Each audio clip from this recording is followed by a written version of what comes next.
작년에 추수감사주의를 지내면서 오늘처럼 온 가족이 가장 어린 아이에서부터 어르신에 이르기까지 한자리에 모여서 예배하였던 기억이 납니다. 제가 큰 감동을 받았던 것은 예배를 드리는 내내 우리 어린아이들이 있었는지 없었는지 모를 정도로 그렇게 조용히 예배를 드리는 모습에 제가 큰 감동을 받았어요. 아마 오늘은 더 큰 감동이 있지 않을까 하는 생각을 해봅니다. 우리의 자녀들이 우리의 미래인 것은 누구도 부인할 수 없습니다. 저 아이들이 말씀으로 또 예배하는 가운데 하나님이 어떠한 분이신지를 잘 알고 바르게 잘할 수 있도록 선생님들뿐만 아니라 우리 모든 부모님들이 마음을 다해서 기도를 해야 할 것입니다. 오늘은 추수감사주일이면서 동시에 가족사랑 축제의 날입니다. 이 의미는 우리가 1년 동안 하나님께서 먹이시고 입히신 것에 감사하여 지내는 날이기도 하지만 동시에 우리의 영혼의 추수함을 감사하여 하나님께 드리자라고 하는 의미에서 가족사랑 축제의 날로 정한 것입니다. 다시 말하면 우리의 가족들 가운데서 아직 예수님을 알지 못하는 사람들에게 적극적으로 복음을 소개하고 예수님을 알리고 예배 자리로 초청을 해서 그들로 하여금 예수를 만나 우리와 같은 구원의 복을 누리게 하여 하나님께 그 영적 추수에 대한 감사를 드리자 하는 것이 오늘 우리가 예배드리는 이 예배의 의미가 되겠습니다. 그런 의미에서 이 시간에 아마도 그러한 초청을 받고 나오신 분들이 제법 계실 것입니다. 우리 한번 좌우를 돌아보시고 내가 아는 사람이든 모르는 사람이면 더욱더 반갑게 당신을 축복합니다. 그리스도의 이름으로 축복합니다. 인사 한번 나눠주시기 바랍니다. 옆에 있는 분들 보시고요. 잘 오셨습니다. 축복합니다. 네. 이 시간에 우리가 같이 서로 축복하는 복된 시간입니다. 오늘 제가 여러분과 함께 생각해 볼 본문의 말씀은 우리 주일학교 어린 아이들, 영아부 아이들조차도 다 알 수 있는 가장 쉬운 본문을 택했습니다. 누가복음 15장에는 세 가지의 비유가 나오죠. 양 100마리를 가진 주인이 한 마리를 잃어버렸을 때 99마리를 놔두고 그 한 마리를 찾아 나서서 그 양을 찾았을 때 기뻐하여 모든 이웃과 벗을 불러다가 잔치를 벌인다 하는 것이고, 두 번째 비유가 10드라크마를 가진 여자가 한 동전을 잃어버렸을 때 집안을 샅샅이 뒤져서 그 하나를 찾아 기쁨으로 벗과 이웃을 불러다가 잔치를 벌인다는 것이고, 마지막 세 번째 오늘 우리가 읽은 본문의 말씀은 한 아버지가 두 아들이 있었는데 둘째 아들이 재산을 분배받아서 먼 길로 떠나 아버지의 품을 떠나서 혼자 독립하겠다고 하였으나 오랜 시간이 걸리지 않아서 그 모든 재산을 다 탕진하고 그만 줄여 죽게 되어서 다시 아버지의 집으로 돌아온다고 하는 비유의 말씀입니다.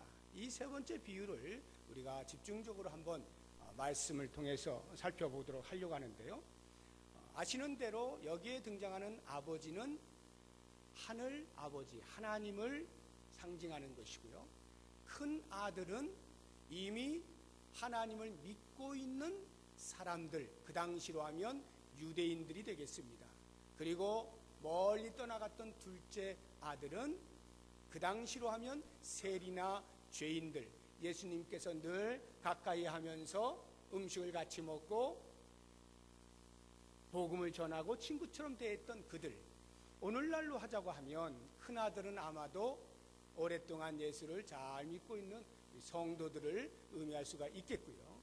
작은 아들이라고 하면 예수를 알지 못하는 사람들이거나 아니면 장기간 결석을 하신 분들, 방학 중에 있었던 분들, 이런 분들이라 생각이 듭니다. 그러니까 아직 신자가 아닌 미신자, 아직 믿고 있지 않는 그런 사람들을 가리킬 수 있겠습니다. 이제 오늘 등장하고 있는 이 가족의 구성원, 아버지, 큰아들, 작은아들 한 사람 한 사람의 마음을 조명해 보면서 가족이 무엇인가 하는 것을 생각해 보도록 하겠습니다. 먼저 작은아들을 봅니다. 작은아들은 타락한 인간 본성을 보여주고 있습니다. 타락한 인간은 하나님으로부터 멀어지길 원해요. 왜냐하면 하나님은 거룩하신 분이기 때문에 죄를 가지고 있는 인간은 그 거룩 앞에 부끄러워서 설 수가 없어요. 그러니까 언제나 하나님으로부터 멀리 떨어지려고 하는 것입니다. 그래서 떠나죠. 그런데 그만 자기 힘으로 잘 살 수 있을 것 같다고 생각하였으나 머지않은 시간에 그만 재산을 다 탕진하면서 먹을 것이 없게 되었습니다. 돼지들이 먹는 쥐염 열매조차도 얻을 수 없는 지경에 이르게 되니 여기서 줄여 죽는 것보다는 차라리 아버지의 집으로 돌아가자라게 하게 됩니다. 그 마음에 잠재되어진 하나님을 향한 의식이 있는 것이죠. 인간은 모두가 다 하나님의 형상으로 지음받았기 때문에 잠재되어진 고향에 대한 그리움이 있게 마련인 것입니다. 그래서 사람이 뭔가 위기를 맞게 되어지면 그 잠재된 의식이 살아나게 되면서 하나님을 찾는 것이죠. 참 묘하게도 우리 인간이라고 하는 이 타락한 본성은 그런 위기를 맞이하기 전에는 웬만해선 하나님을 찾지를 않아요. 내 힘으로 살 수 있다고 생각하는 거예요. 얼마든지 내가 이 세상을 멋지게 살 수 있어 라는 생각을 가지고 있기 때문에 어찌하든지 하나님으로부터 멀리 떨어지려고 합니다. 그러다가 더 이상 내 힘으로 안 된다고 생각될 때 비로소 하나님 앞에 두 손을 들고 나오게 되는 것입니다. 안 나오는 사람보다는 나오는 사람이 훨씬 나아요. 그렇게 해서 나오게 될 때 이 작은 아들이 최소한의 양심이 있어요. 비록 내가 아버지로부터 떠나서 큰 죄를 지은 자이지만 그래도 양심은 있지. 아버지, 아들 돌아왔습니다. 이렇게 큰 소리로 돌아가지 못하겠다. 그러니 아버지에게 가면 이제 저는 아들로서가 아니라 아버지의 많은 종들 가운데 한 사람으로 그냥 써주셔서 먹고 살 수만 있게 해주십시오 라고 말을 해야 되겠다라는 생각을 가지고 직접 아버지를 배웠을 때 그렇게 이야기를 하죠. 이것이 우리 인간들이 갖는 최소한의 양심이에요. 그런데 말이죠, 이 최소한의 양심이라고 하는 것이 결코 하나님 앞에서는 좋은 모습이 아닌 것입니다. 왜냐하면요, 이 아들은 가족이 무엇인지 아직도 잘 모르는 거예요. 그가 아버지의 집을 생각하고 다시 돌아가려고 하는 것은 어쩌면 아버지가 그리워서라기보다도 지금 당장 줄여 죽게 되어진 자신의 신세, 형편 때문에 이것을 타개할 수 있는 유일한 출구인 모든 것을 가지고 계신 풍성하신 아버지의 집을 생각해 낸 것이거든요. 그러니까 그 아버지의 집을 돌아가면서도 아들로서 못 돌아가는 거예요. 그저 품꾼의 하나로, 일꾼으로, 종으로 써주시면 먹고 사는 데는 지장 없겠지라는 생각이거든요. 이것은 우리에게 무엇을 시사하는가 하면 여전히 하나님 아버지 앞으로 돌아오는 많은 사람들 가운데서 그 아버지의 집에 들어갈 수 있는 것이 나의 어떠한 자격이 있을 때 가능하다는 생각을 가지고 있는 거예요. 나의 선행과 나의 공로, 적어도 아버지 앞에 나아가서 아버지, 제가 이런 아들입니다 라고 내놓을 만한 것이 있을 때에 돌아갈 수 있는 것이 아버지의 집이라는 생각을 가지고 있는 거예요. 이 둘째 아들은 그것이 없다 보니까 아들로서는 안 되겠고 그냥 종이나 써주시면 먹고나 살아야지 하는 마음을 가지고 있었던 거죠. 그런데 가족이라고 하는 것은 우리가 아는 것처럼 어떤 자격 심사를 보아서 통과한 사람만이 획득할 수 있는 것이 아닌 존재 자체 아닙니까? 혹시 여러분의 우리 주일학교 어린이들 부모님이 야 시험 보자 해서 70점 이상 못 넘으면 넌 내 아들 아니야, 내 딸 아니야, 이렇게 하는 부모님 계셔요? 그런 부모님은 공부 좀 잘하라고 일부러 그렇게 하시는 거예요. 공부 좀 하라고. 얼마나 공부를 안 하면. 네. 그런 부모님은 마음으로부터 그런 부모님이 아무도 안 계셔요. 그냥 자녀를 낳았으면 그때로부터 그냥 아들이고 딸인 거예요. 그냥 가족이지 심사가 따로 있지 않는 것입니다. 자, 그렇다고 하면 첫째 아들은 어떨까요? 이 큰 아들은 과연 어떠한 마음이었을까? 큰 아들은요, 지금 현재 가족 구성원으로 살고 있습니다. 아버지와 함께 살고 있죠. 그리고 보면은 아버지가 시키는 일 계속하고 있습니다. 성실하게 자신의 역할을 수행하고 있는 아들이에요. 그런데 동생이 돌아왔다는 소식을 들었습니다. 아주 마땅치 않게 생각했습니다. 거기에다가 그의 마음에 불을 질러버린 게 있어요. 그게 뭐냐면 아버지가 그 허랑방탕하여 모든 재산을 다 탕진해버린 둘째 아들이 돌아왔는데 반갑게 맞이하면서 잔치를 벌여주었다는 것에 분노를 하게 된 것입니다. 왜 분노하였을까요?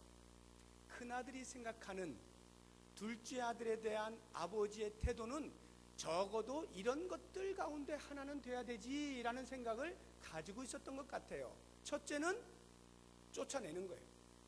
너 임마 나갈 때는 언제고 다시 돌아와. 그냥 계속 나가 살아. 쫓아내는 거. 또는 그 아들이 말한 대로 그래 너는 이제부터 내 아들이라 부를 수는 없겠다. 모든 재산 다 탕진하고 아버지 싫어요 하고 떠난 때는 언제고 또 돌아오냐.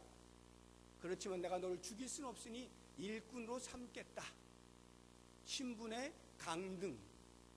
그것도 아니라면 적어도 그렇게 허랑방탕하고 아버지의 뜻을 거슬러서 살았던 그 아들에 대하여 징계는 내려서 다시는 그런 일이 없도록 하는 이런 어떤 조치는 취해야 한다 라고 하는 몇 가지 그가 생각하고 있는 내용 중에 하나가 되어야 한다고 생각하는데 아버지는 그러지 아니하고 아무 일 없었다는 듯이 그냥 맞아들일 뿐만 아니라 잔치를 벌이고 있으니 큰아들이 생각할 때는 자신의 자존심에 상처를 입은 겁니다.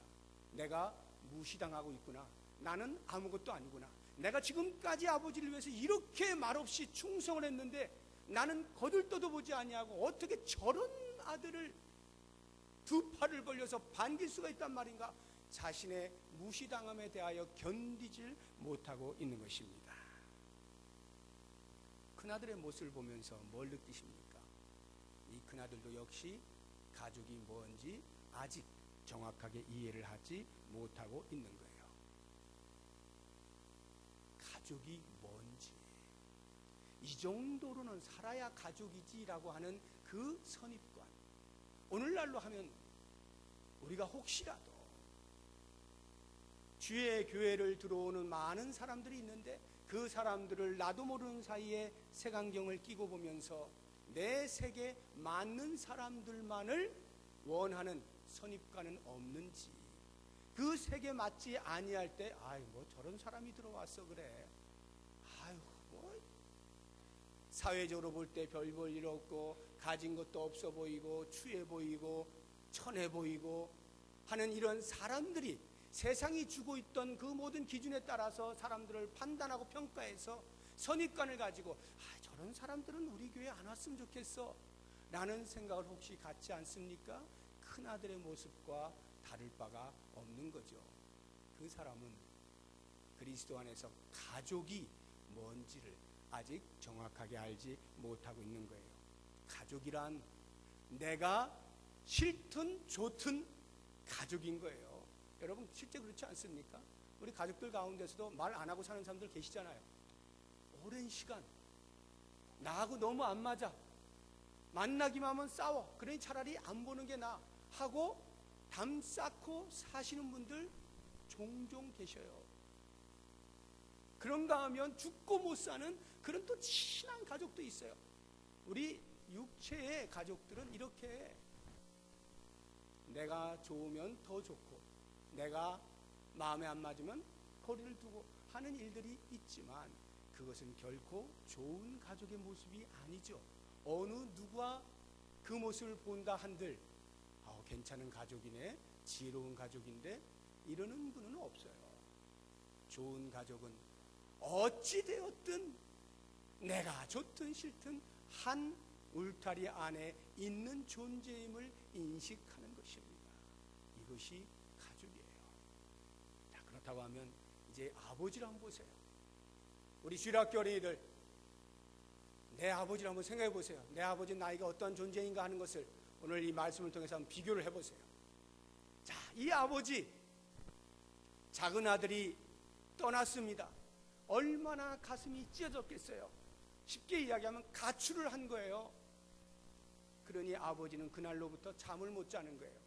이 아들이 이 딸이 언제 돌아오는가를 뜬 눈으로 지새우기를 밥 먹듯이 하는 거예요. 그리고는 마침내 돌아왔습니다. 말할 수 없는 큰 기쁨이 있는 거죠. 이야, 멀리서 희미하게 다가오는 한 물체가 있는데 그것이 자기의 아들이라는 것을 금방 알아요. 왜요? 날마다 기다렸기 때문에.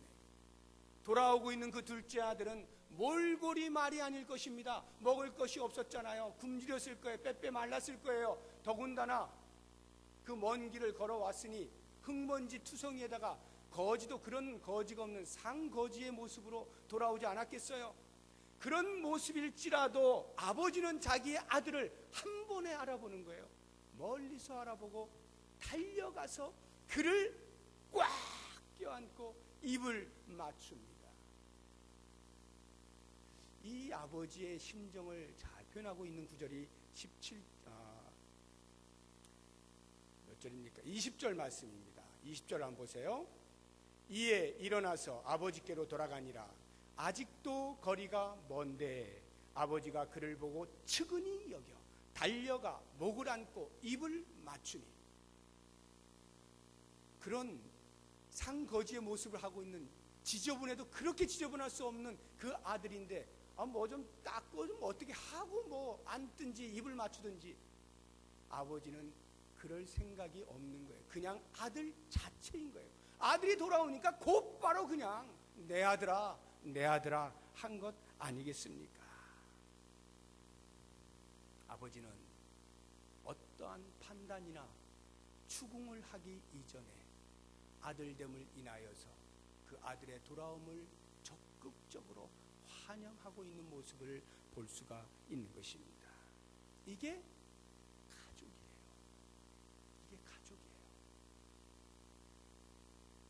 아버지가 둘째 아들에 대한 태도뿐만 아니라 첫째 아들 보세요. 첫째 아들이 불만이 가득하여서 아버지한테 쫓아가지 않습니까? 아버지, 이럴 수가 있습니까? 어떻게 나를 이렇게 무시할 수가 있습니까? 내가 평생에 아버지의 뜻을 거스른 적이 없고 시키는 대로 다 했는데 나한테는 평소에 살진 송아지는커녕 양도 한 마리 안 잡아주더니 저런 못돼 먹은 아들이 돌아왔는데 어떻게 그렇게 큰 잔치를 베풀 수가 있단 말입니까? 큰아들 입장에서는 충분히 불평할 만해요. 그러니까 이 아버지께서 큰아들에게 하시는 말씀, 야 이 못된 놈아, 동생이 왔는데 그게 무슨 소리야, 이런 못된 놈, 이렇게 혼내지 않으시고 그 아버지 하시는 말씀을 보세요. 31절입니다. 아버지가 이르되 얘야 너는 항상 나와 함께 있지 않니? 이미 내가 가지고 있는 거 다 너에게 준 거야. 내 것은 다 네 거야. 이 너의 동생은 죽었다가 살아났으며 내가 잃었다가 얻었으니 우리가 함께 즐거워하는 것이 맞지 않겠니? 자상하게 그 큰아들의 불편한 심기를 마치 이해하시고 다독거리시듯이 설명을 해주시는 아버지, 이것이 가족인 겁니다. 가족이에요. 우리는 오늘 추수감사주일이면서 동시에 가족사랑 축제의 날로 이렇게 온 식구들이 같은 자리에 모여 있습니다. 과연 우리는 한 가족입니까? 한 가족이면 한 가족답게 서로를 향하여 살고 있습니까? 이 부분에 대해서 오늘 아버지와 큰아들과 작은아들의 마음들을 살피면서 무엇이 진정한 가족됨인가를 보게 되었어요. 이제는 그렇게 한 가족된 자들이 그러면 어떻게 살 것인가를 간단히 생각해 보면 오늘 말씀을 통해서 볼 때 아버지가 어떻게 합니까? 돌아온 아들이 있자 잔치를 벌이지 않습니까? 잔치를 벌여요. 그리고 풍악을 울리죠. 먹을 것을 풍성하게 합니다. 오늘 점심 때 만난 것 많이 드실 거예요. 모두 참석해서 다 맛있게 드시고 가세요. 그리고 그냥 혼자 막 먹고 끝내고 그냥 후딱 가지 마시고 우리가 가족이구나, 한 식탁에서 같이 밥을 먹는 식구로구나 하는 것을 좀 생각하시면서 대화도 나누시면서 그렇게 맛있는 식사를 하시고요. 오후 예배 때에 가족사랑 음악회를 하지 않습니까? 다 참석하세요. 에이, 나는 뭐 언제나 뭐 주일 오전만 예배 드리는 사람이야. 그러지 마시고 가족됨을 음악을 통해서 하나님을 노래하는 것을 통해서 함께 누려보자고요. 같이 준비한 분들이나 듣는 우리 모두가 한 마음으로 하나님을 찬양하고 우리는 한 가족입니다 고백하는 그런 시간이 되었으면 좋겠고, 무엇보다도 함께 예배하는 것을 잊지 마시기 바랍니다. 가족은 함께 예배하는 거예요. 이 아들이 돌아올 때 아들은 비록 죽여 죽을 것을 면하기 위해서 혹시 돌아왔을런지 몰라도 정말로 이 아들이 돌아와야만 했던 이유는 아버지를 뵙기 위한 것 아닙니까? 아버지와 다시 합하기 위한 것 아닙니까? 그 아버지와 만나는 것이 예배예요. 우리가 하나님을 예배하는 것이 아버지를 만나기 위하여 나오는 자리잖아요. 그러니까 큰 아들도 작은 아들이 그 아버지를 만나기 위하여 나와야 했던 것처럼 큰 아들도 그 작은 아들이 돌아왔을 때 함께 맞이하면서 그 아버지를 만나는 일이 있어야 되는 거죠. 우리 모두는 다 하나님을 예배하는 자리에 있으므로 한 가족 된 것을 경험할 수 있어야 하는 것입니다. 사랑하는 성도 여러분, 우리는 오늘 이 간단한 비유 속에서 아버지의 마음을 살펴보면서 가족이 어떠한 존재인지를 어렴풋하게나 붙잡을 수 있게 되었습니다. 가족 듣기만 해도 부르기만 해도 가슴이 뭉클해지고 감동이 올 수 있는 그러한 단어가 되도록 우리 모든 성도님들, 우리 모든 주일학교 어린이들 다 될 수 있기를 주님의 이름으로 축복합니다. 기도하겠습니다. 하나님 아버지, 감사합니다. 지금 이 자리는 엄마의 태중에 있는 아이도 있습니다. 90이 넘어 하나님의 부르시는 날을 기다리고 있는 노년도 계십니다. 우리 모두가 그리스도 안에서 한 가족인 것을 깨닫게 하시니 감사합니다. 그래서 우리가 예배할 때 한 가족으로 드리고 있는 이 예배를 주님이 기쁨으로 받으시는 줄로 믿습니다. 원하옵나니 우리 안에서 말할 수 없는 큰 사랑의 교제가 있게 하시고 서로를 향하여 너는 내 형이다, 아우다, 언니다, 동생이다 말하며 가족의 기쁨을 마음껏 누릴 수 있는 아름다운 공동체가 되게 하여 주시옵소서. 예수님의 이름으로 기도드립니다. 아멘.